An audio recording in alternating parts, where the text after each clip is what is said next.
400 horsepower from a 3.5-liter supercharged V6. It delivers 420 Newton-meters of torque, which arrives with a linear, mechanical urgency that a turbocharger just can't match. 4.3 seconds to 100 kilometers per hour, around 4.1 seconds to 60 miles per hour.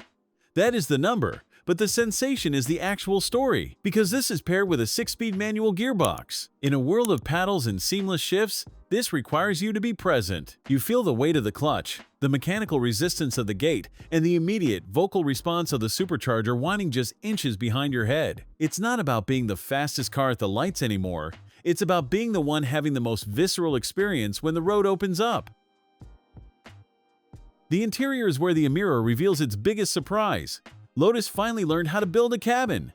For years, buying a Lotus meant forgiving a kit, car interior for the sake of the chassis. Not anymore. You sit low, the horizon arriving exactly where your eyes expected, but you are surrounded by Black Alcantara with yellow stitching that feels genuinely premium. The 12.3-inch digital cluster is crisp, but the best detail isn't digital. It's the exposed gear linkage under the center console. You can actually see the mechanical arms moving when you shift. I spent 5 minutes just moving the lever while parked. It is a beautiful, tactile reminder of what this car is. The KEF premium audio system provides 560 watts of power, but honestly, you'll leave it off just to hear the engine. There is a boot. It sits behind the engine and holds 151 liters, around 5.3 cubic feet.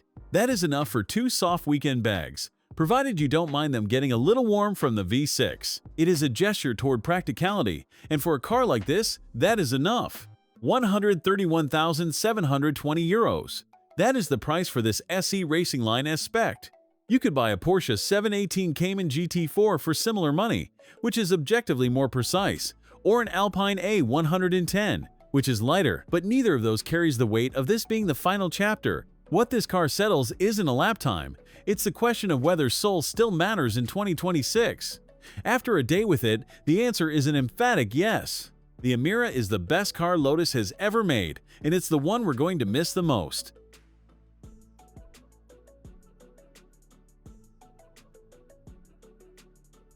Thanks for watching. If you enjoyed this video, hit that like button and subscribe for more content just like this. Leave a comment below with your thoughts or questions. I read every single one. And don't forget to click the bell icon to get notified about my next upload. See you in the next video.